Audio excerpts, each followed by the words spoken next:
Come join Melissa and her guests on the Chats from the Blog Cabin podcast.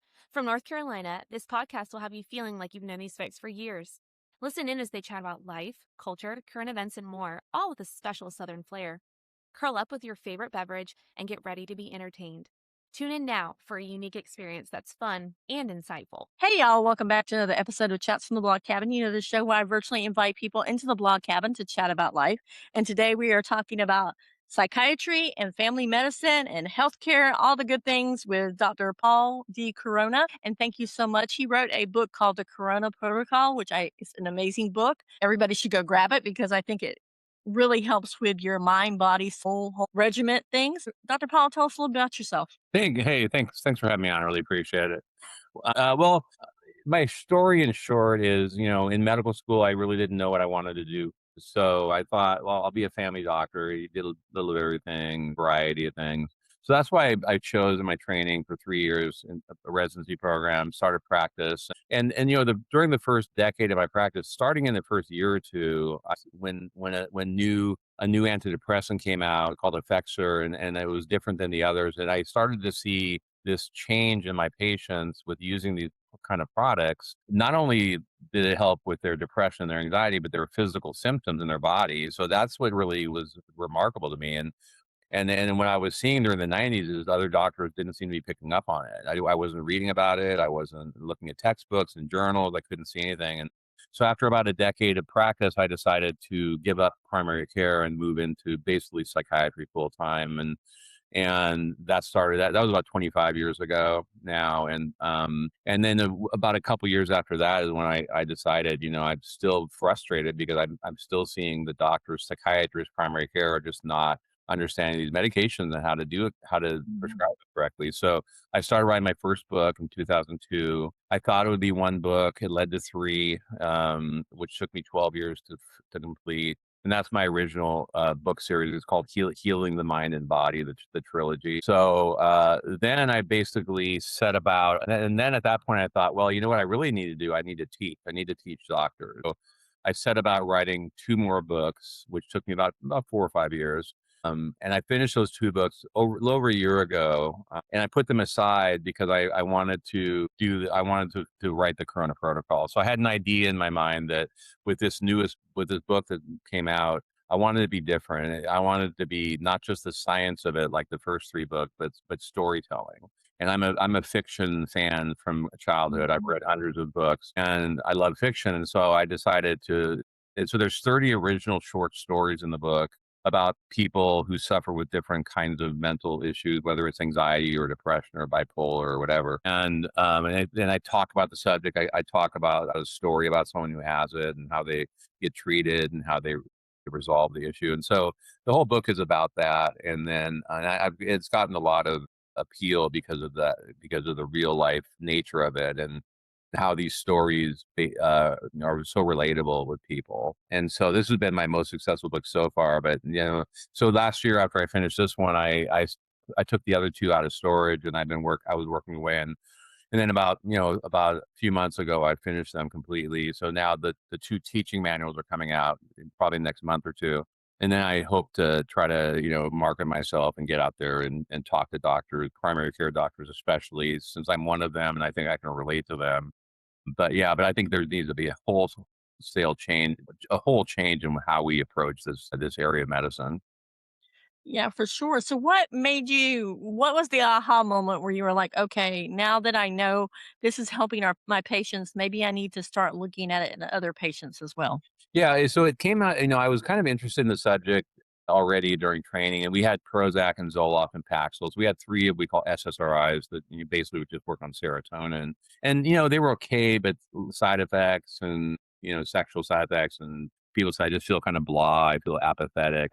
So I started seeing okay in some, not so great in others. And then Effexor XR came out. So this was the first SNRI. So it's first one that works on serotonin, but also norepinephrine.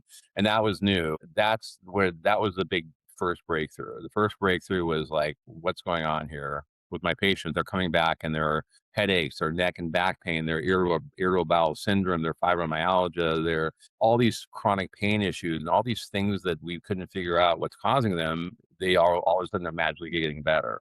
So then I started seeing, okay, well, there's a neurochemical link between the mind and body. There's got to be something there, because this is, so that really fascinated me. And then during the 90s, I got really fascinated with mood stabilizers and understanding bipolar disorder and how to treat that. And so I basically had a lot of self-education, going to a lot of lectures, reading as much as I could to try to figure out what's going on here, and to come up with the protocol. It's just taken, now over 3 decades of practice and a lot of experience of how to do it in order to kind of just figure out how to do it just right. And it typically takes a combination of medications together to do the best job. So it's basically trial and error with your patients to see what works with them and what doesn't work with them. Yeah, and I call it rational trial and error. So it's not like throwing darts at a dartboard. It's basically, there's a rational basis with every decision I make, and I think what's really misunderstood in this field is that people have a hard time grasping that this is a medical chemical problem. It's genetically based. It's mostly based on genetics, predisposition. Hormones play a big role in women who go through menopause or postpartum, understand that, stress, life stress, trauma. So there's a variety of factors that leads to this. But I think what's misunderstood is that the chemical nature, and people think, don't take pill, that's terrible. You should just exercise more and get some counseling if you need it, and that's it. Go take some meditation classes, learn how to relax. Great. And I talk to my patients about, I talk about exercise and all these things too, but understanding that what medications do, and it's not a weakness in people's character, but the biggest problem is the stigma, and people feel shamed about, feel weak about taking a medication to help them feel better.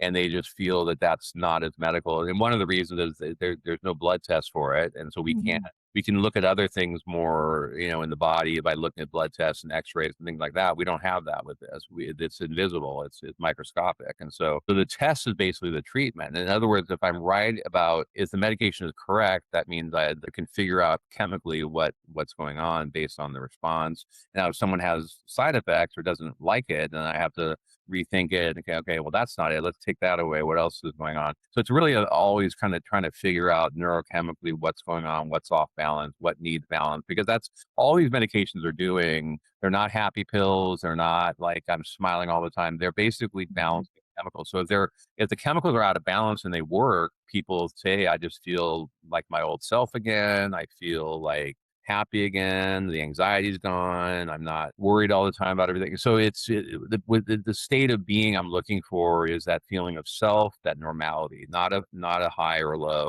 or that's not what these are about at all. And that's what. So there's a lot of misunderstandings, and people are just like, oh, you're just supporting big pharma, or you're just whack because you don't know what you're doing. I mean, I get a lot of like on my internet, on my social media, I get a lot of trolls and people who really do not like what I do at all. They're very, very vocal about it. And there's a lot of people, and I think a lot of people go on the internet and they go check with Dr. Google to try to get Dr. Google's opinion. And then they get scared because everything on the internet is scary looking.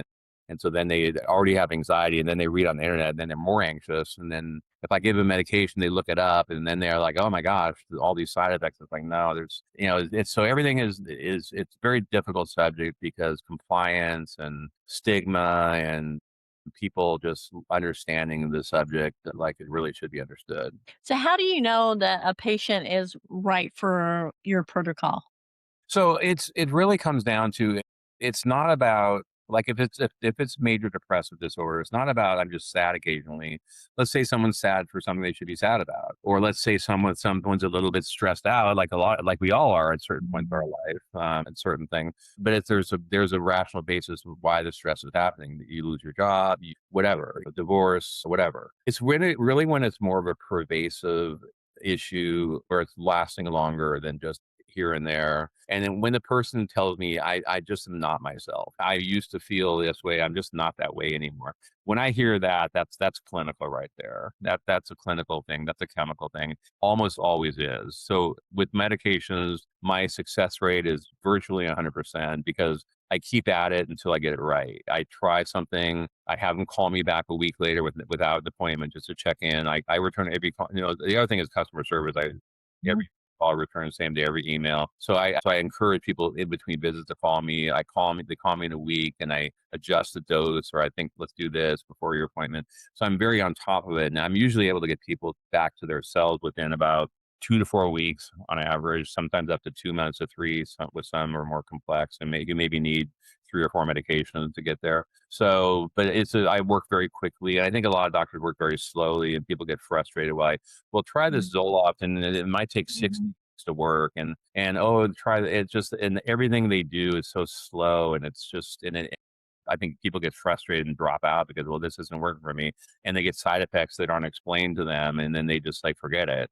And so there's a lot of people out there suffering who shouldn't be, but they're either afraid of medication because of previous experiences, or they just don't believe in it because of what they read, or they don't believe in it because a family member has tried things and didn't have good results. So there's a variety of reasons why people get stuck, and they don't need to be stuck. They can get out of it if they just understand that it's medical, like blood pressure, thyroid. A lot of things are medical, and so is this. But neurochemistry, I mean, the brain is, in my view, the most important organ of the body. You really have to focus on how to balance the brain properly so that the rest of the body functions normally. So why aren't more doctors taking this approach then instead of throwing out medicine upon medicine upon medicine? That's been my question for many years. I think it goes back to the fact, well, it's training. Number one, in training, um, doctors here that SSRIs are the first line for everybody. So everybody gets either Zoloft or Lexapro, one of those two, sometimes Prozac, sometimes one of the others, but there's 8 of them.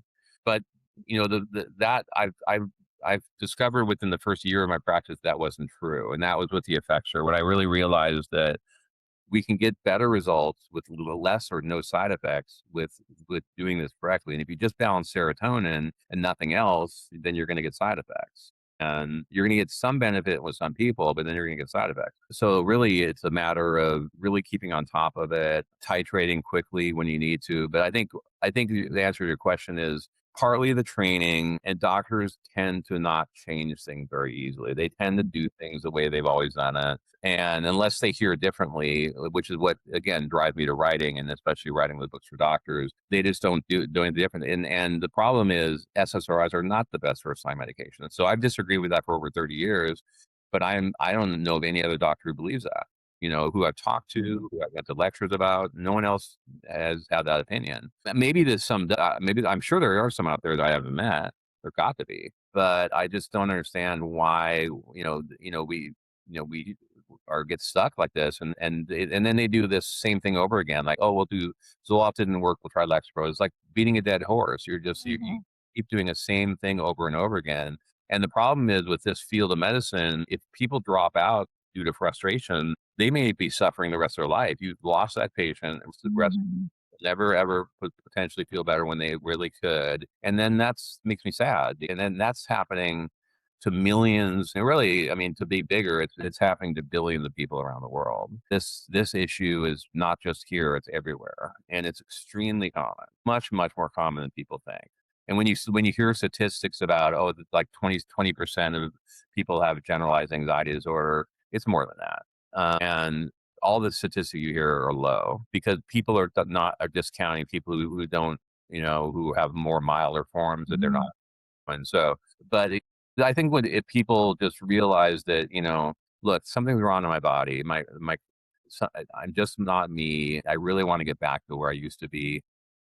That's something that's totally treatable, and the success rate, like I said, is virtually 100%. By the end of when I'm done with people with tweaking the doses and getting the combination just so, they should have all results, no side effects. I'm not happy with any persistent side effects at all. And that's a lot of the fear I think people have. People always fear side effects. And it doesn't, when you do it correctly, like I said, it doesn't have to be that way.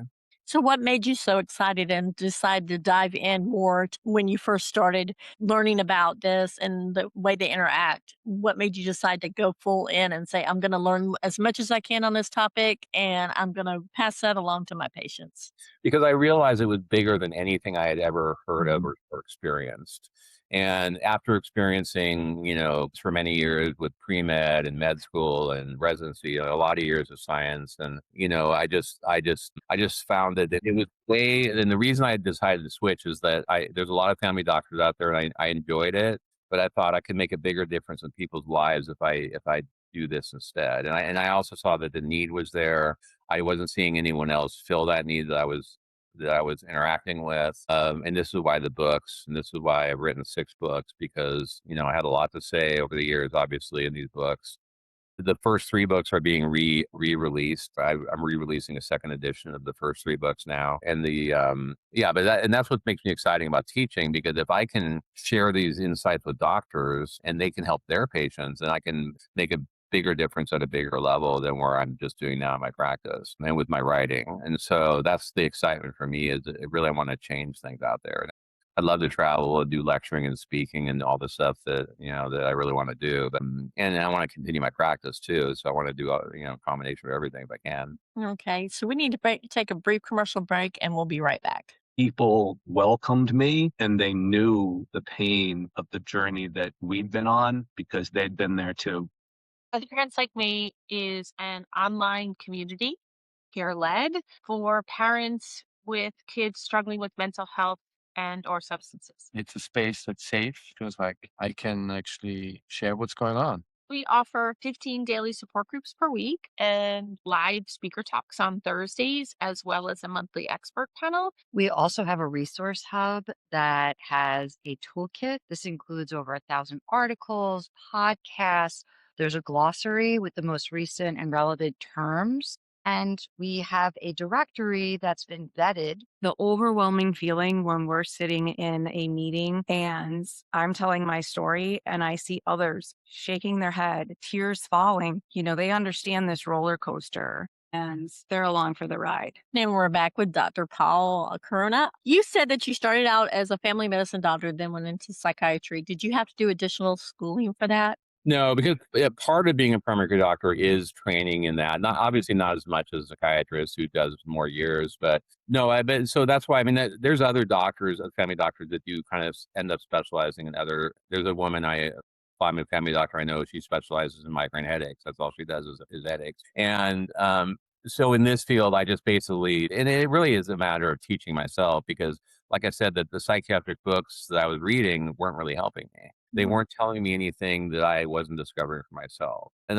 like the question before the break, again, what I was saying is how big it is. Not only big as far as volume, as far as the amount of people, but just how much like the physical. Really, like a lot of people's physical symptoms, especially neck and shoulder tension and back and neck pain and all these things, fatigue and all this stuff that's going on.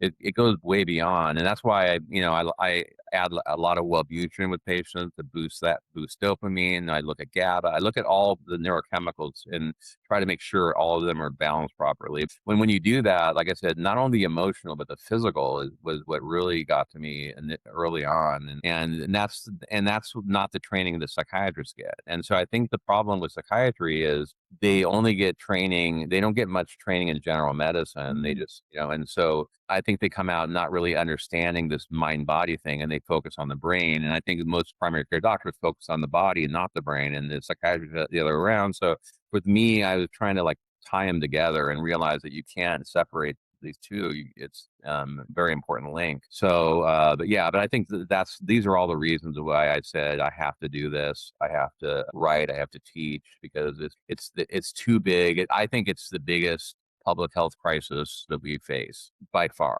And people might think that's a little bit over the top. It's not. If you what else is the biggest public health crisis out there? Name one. But okay, COVID back when, right? Okay, yeah. Okay, what else? Nothing comes foremost to mind. Well, this is mental health issues are number one, definitely. Number one public health crisis out there. And it's a public health crisis that most people are not even aware of. They're not even aware of the power of this, of the potential of this. And they just over focus on, I just don't want to take all these pills. I don't want to be on 2 things. I want to be on 1 thing. I don't want to be on 3 things. I want to be on 2 things. So there's this bargaining that happens during the medication trials. And I say, well, I said, if I take this away, you're going to feel 2/3 better than you were. Do you want to do that? Well, no. I go, well, why do you want to take it away? I don't know. Aren't I taking too many things? Well, how many supplements do you take? Oh, like 8 to 10. Okay. How about taking 8 of those away? Oh, I don't want to do that. Why? Oh, well, they're supplements. They're good for you. Oh, so you mean those are good for you, but these are bad for you? Ah, okay. Now we're getting to it. So it's not about just the type of pill, not just the pill thing. But people they'll go to Mothers and GNC and take whatever and think that that's great, even though some of it is not very evidence based. But fine, take it if it helps. It helps. But when it comes to pharmaceutical and big pharma and all that stuff, and going to the pharmacy just seems like a big scary deal. And so that's what I think a lot of people get held back because of just this old school thinking that's hard to break through. Yeah, and I agree with you. Mental health doesn't seem to be talked about as much either. It's like almost like a taboo subject. How can we make it so that people are more comfortable talking about mental health issues? Well, hopefully education, and that's my mission really in my rest of my career, which, hopefully at least another 20 years. But, I think just understanding, and that's why, again, I'm doing what I'm doing because I don't see enough out there. I don't see enough people out there talking about it. I don't see enough education about it. So that's what drives me to do what I do. So, in your book, you also talk about your own mental health issues.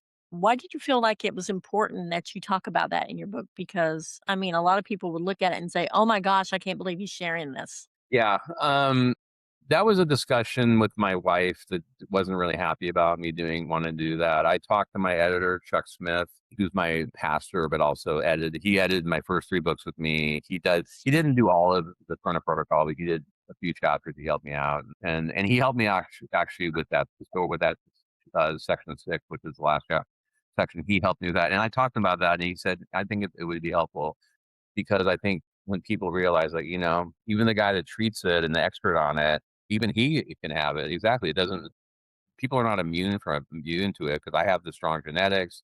I have the strong factors.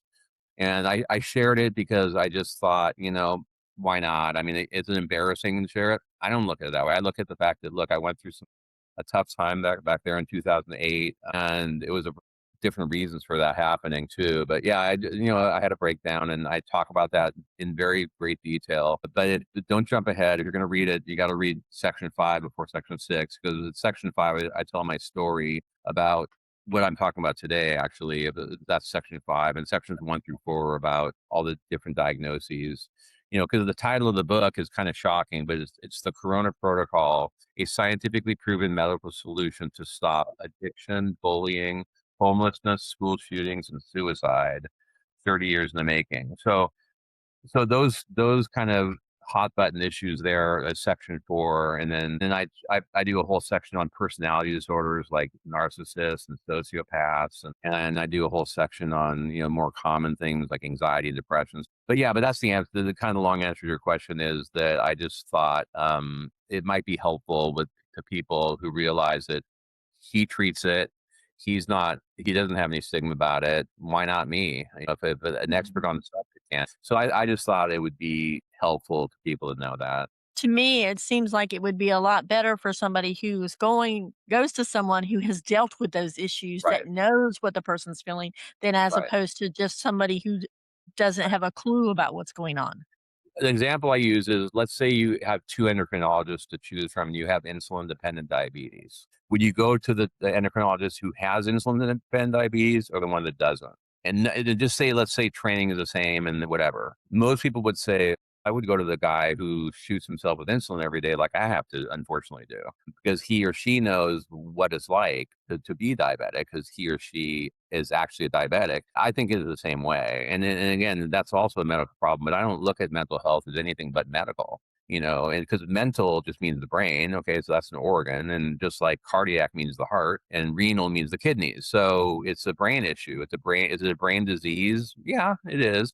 I call it a brain disease, or you can call it a brain imbalance. So either you see what it's all about is neurochemicals moving properly through the system. And I break it down: serotonin, norepinephrine, dopamine, and GABA and glutamate. And making sure all of those are balanced correctly. Either sometimes they're going too slow and sometimes they're going too quick. And so what I'm trying to do is balance them, but they bind to the cell and they actually rebalance the chemicals that are out of balance. So the medications are specifically doing exactly what I'm looking for them to do. And if it works, then I was right. And then if it doesn't work, then either it's the wrong medication or I have to just rethink it and say, okay, maybe I have to relook at the diagnosis here. Maybe I have to approach it in a different way. There's a little bit of that at the beginning, especially until I can figure it out. But again, I figure it out usually very quickly, and I move very quickly with dosing and stuff, and I don't wait around for weeks and weeks and months, and like most doctors do.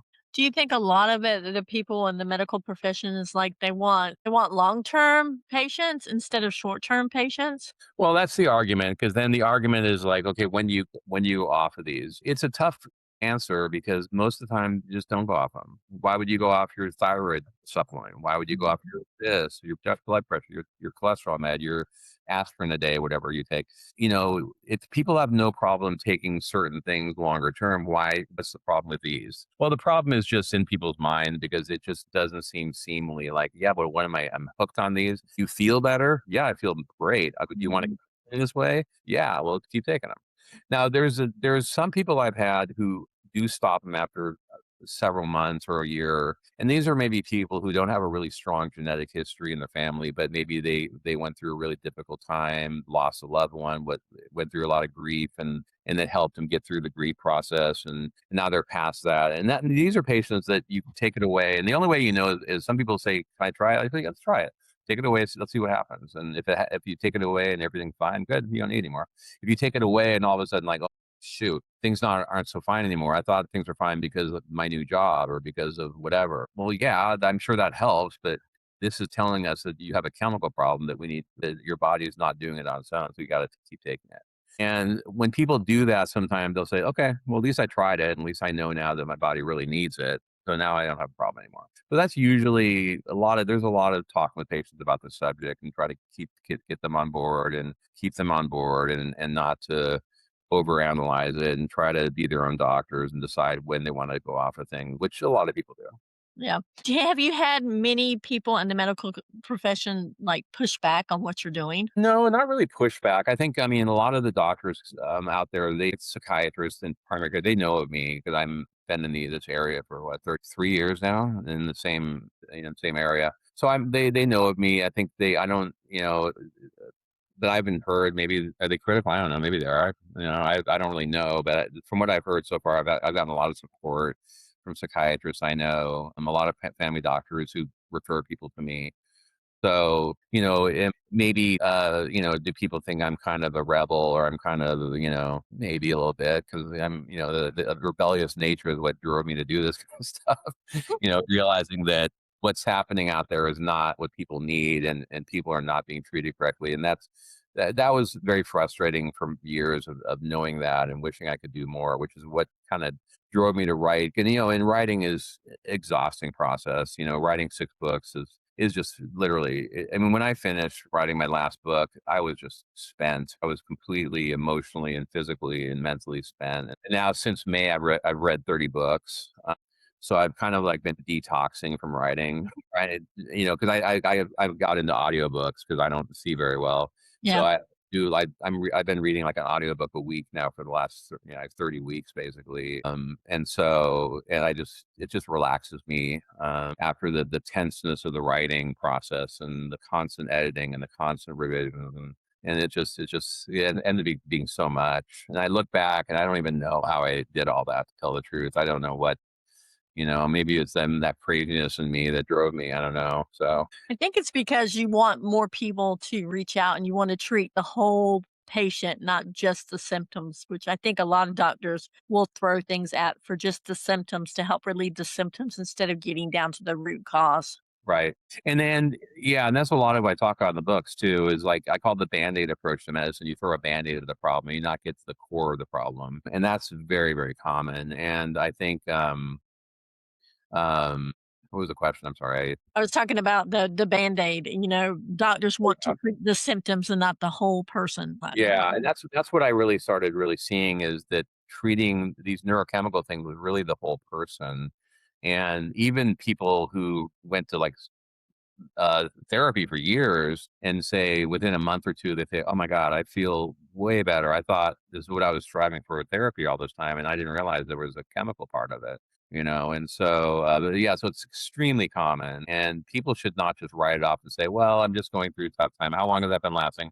6 months, a year or two. There's no reason for that. I mean, there's a way of getting out of it. And like I said, I'm busy, but I'm accepting new patients. I have a lot of patients out of state. I see virtually or by phone. But I mean, I'm busy, but I can, like I said, I still accept new patients. So if anyone out there is looking for a change and wants to have a different approach, feel free to contact me. We'll talk about that maybe later.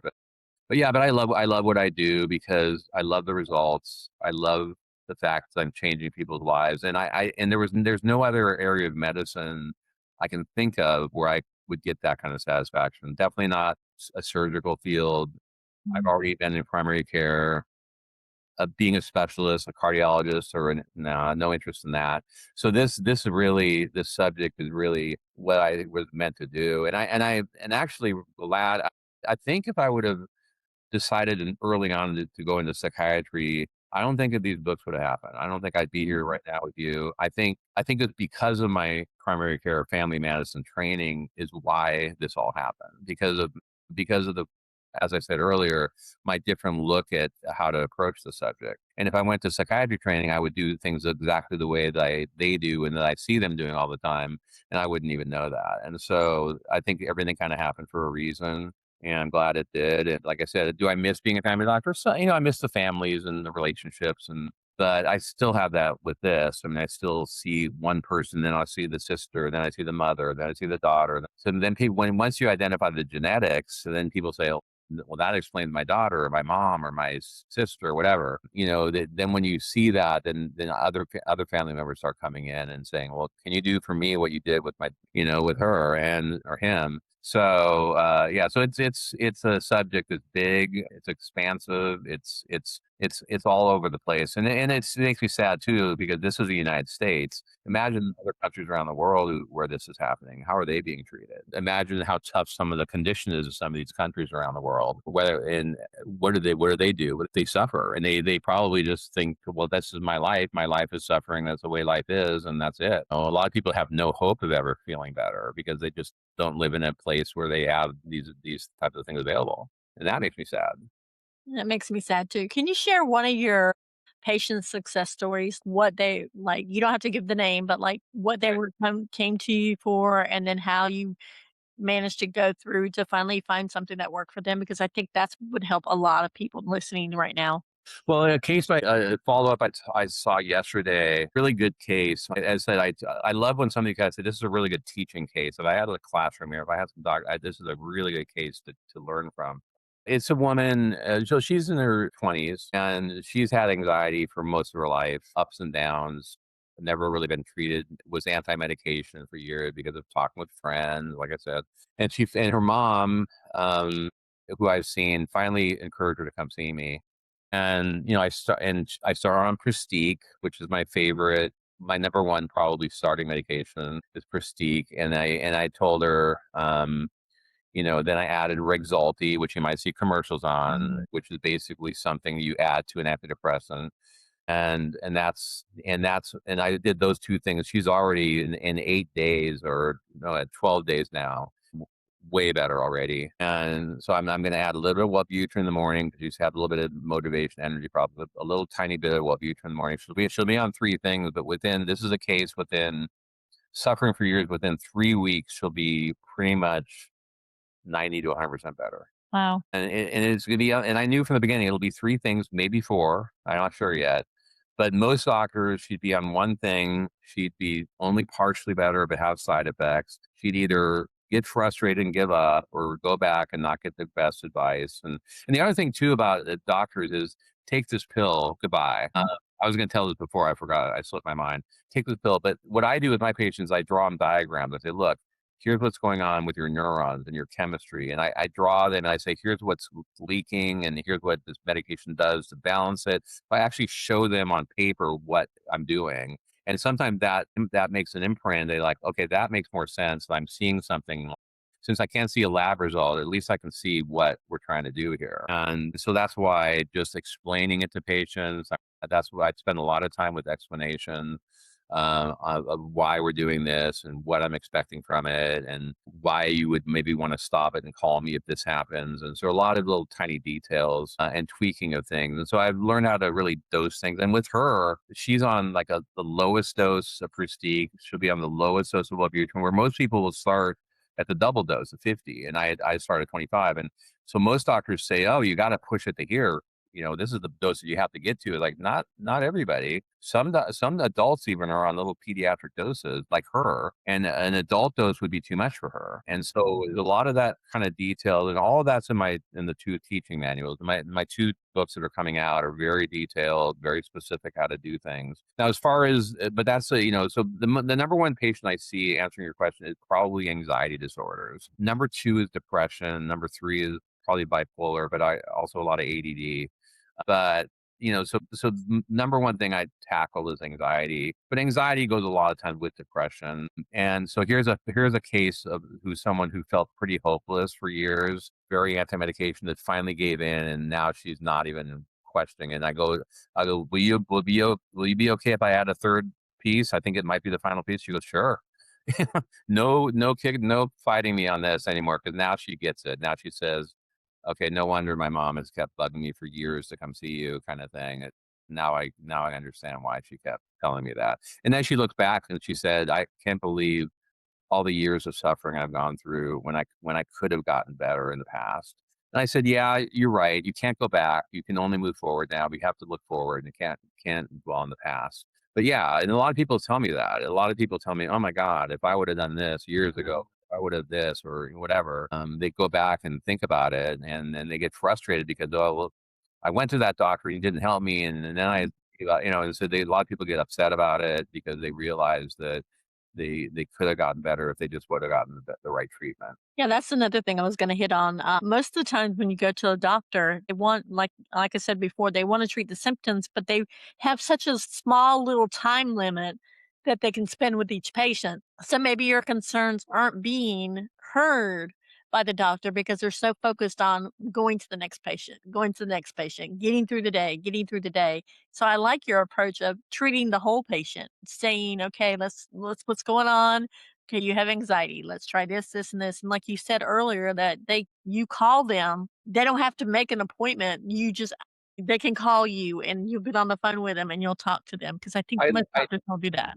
Yeah, exactly. Customer service is really key with me. I usually have at least 1 or 2 free phone calls in between the first and second visit, because that's why I want to work quickly. Usually I'm able to get people fully better within 2 to 3 visits at the most, is what it takes for me. Now, if it's a more complex patient, it may take longer, which I do see some more complex, like severe bipolar people who are, more challenging to treat. But for sure, that's, but all these things are very, very treatable. And it's just, and I think people just need to find a doctor who knows how to do it. But then, there's some good psychiatrists out there. I'm not just disregarding that. There's a lot of good doctors out there. Just finding one, because I hear from people about where can I go, and I don't know a doctor in the area. You'd have to research it. Or I hear from, because I have a TV show we can talk about, but I have a TV show so that it's seen around the world, over 7 million viewers already. And I've heard from people in other countries, I go, I don't know, because I can't do things in other countries. I can't prescribe in other countries. Now, if it's at the US, that's different. I can prescribe things out of state here, but I can't help people in other countries. So let's talk about your TV show. Like you just said, we can talk about it. Yeah. So this was about a year ago. There was a TV network that a patient of mine sent my book to this woman, and the head of this network, and she read it, and she contacted me and said, hey, this is fascinating. Would you be interested in your own show? And I've thought about it over the years. I said, yeah, I'd love it. I'd love to. And so really the show is me sitting with people. Majority of the show, there's other things we do, but me sitting with people, going over their history, and basically kind of doing what I do in the office, And that's, and usually they're about a half hour. Most of my appointments, as far as time frame, by the way, my new patients, I'd leave an hour with a new patient, 20 minutes with a follow up. And if I can get that pretty quickly. So I'm not rushing people in and out. If they need more time, I give them more time. If I have to go behind a little bit, I'll go behind. Anyway, but it's there's a lot of little short videos. I interview a psychologist. I interview my Chuck Smith Jr., my editor and my pastor. I interview him. So I had a lot of different things. I talk about psilocybin, magic mushrooms, ketamine, all these other kind of controversial stuff. There's a lot of we've on, I think our 5th or 6th season now. But anyways, it's the Dr. Paul show. So if you want to find it on YouTube, it's the Dr. Paul show, all lowercase, and then all stuck together, no spacing and no periods. THEDRPAULSHOW. It's also on Roku and Amazon Fire. Last year we had almost 200,000 views in 2025. So it's growing about 4,000 or 5,000 new views a week right now, or a month right now, I think. Yeah. But it's going well. My social media, if people want to get me there, I'm on Instagram and TikTok. I think I'm under Dr. Dr. Paul Corona or Dr. Paul Corona MD. And I don't know what I'm on, but anyways, if you want to see me on my social media, I do like 90-second little posts twice a week, and it's people really like those little quick ones. And the ones I just did, the last 2 or 3 ones I've done, is about what I'm talking with some of it today about this struggle people go through, and with this whole medication issue. So I talk a lot about that on the videos. Like, don't feel ashamed. You have nothing to be ashamed about. You can't help it. You can't help that you have these things. But that's what I have involved right now, and then the 2 new books coming out, which I'm really excited about. And the 2 new books are strictly just for doctors, correct? No, the TV show is for everybody. So it's for lay people, really. The 2 new books, the 2 new books are for doctors. I think people would probably get really kind of overwhelmed and bored reading it because it's very technical and very medical. And I talk about the tiny little change. Some of the stuff I just talked about, it's very, very, very detailed. And so they're not really for patients. But then my next thing I need to do is marketing these 2 books. I'm not really sure how I'm going to do that yet. So I'm going to probably send them out to a lot of doctors I know, a lot of psychiatrists, and see if I can get what to do, if I can get a publisher, or if I can get someone to help me with it. Yeah, I would think that maybe the person that's doing your TV show can help you with that too, as well. Yeah, I asked her about it. She does do some works with books, but she doesn't really work with medical books. She said that's you need someone who really specializes in medical books. So that's we're probably gonna have to find out. We'll figure it out. We'll research it. So our time is almost up. Is there one last thing that either you talked about that you want to reiterate, or something we haven't talked about? The floor is yours right now. Yeah, just to share with people, just don't give up hope. I mean, if you're suffering and let's say you've had bad experiences, and let's say no, I've done that, it hasn't worked. I hear that all the time. Every day I hear, no, it doesn't work for me, and then they realize it does work. You just need to do it right. So you don't need to suffer out there. If you're this is something that's treatable, and it's important not only for your quality of life, but also the life of people around you too. I mean, when you change one person, you change a lot of people's lives, because all of a sudden that person is healthier and better to be around, and then that makes a positive difference in others, family, friends, and others. So that's my main message is keep hope alive. And again, I encourage people to get the book. I mean, if you want to really get into it, on my first 3 books, maybe wait, because the new edition's coming out, I think soon, this next month here. So if you want to get the first 3 books, maybe wait until the new edition comes out. But the Corona Protocol, I highly recommend. And then and the first 3 are good because people like them, because they get more into the science and explaining the science at a level that every lay person can understand. Well, I will say that I found the Corona Protocol very, very interesting, especially when you started talking about your patient studies and your patients and how it affected them. And I'm like, wow, why aren't more people going to treat this? Why aren't more physicians and more people going and treating the whole person instead of treating just the symptoms? Because I think society as a whole would be so much better off. Absolutely. I totally agree. So, Dr. Paul, thank you for coming on and for sharing. Yeah, it was really a pleasure. Yep. And So, guys, I will put in the show notes everywhere you can find Dr. Paul. I have his LinkedIn, his Facebook, everything. I put his YouTube. I made myself notes to put the Roku and Amazon Fire up there too. That way everybody can find it wherever. Thank you, Dr. Paul, again for coming on and for sharing. Thank you so much. And then my email or my website is drpaulcoronamd.com, DR for doctor. All right. Thank you very much. Until Bye. next time, guys. Bye. Well, friends, that's it for today's chat here in the Blog Cabin. I hope something we shared sparked a thought, warmed your heart, or gave you a little encouragement for your journey. If you enjoyed today's episode, do me a favor. Make sure you're subscribed so you never miss a new conversation. And if you'd like to spread a little love, leave a review or share this episode with someone who needs it. Remember, this little cabin isn't just mine. It's ours. It's a space where we show up, share stories, and shine a little light together. Until next time, keep living with hope, keep anchoring yourself in love, and never forget, you've got a seat saved here in the Blog Cabin. Take care, friends, and I'll see you in the next episode.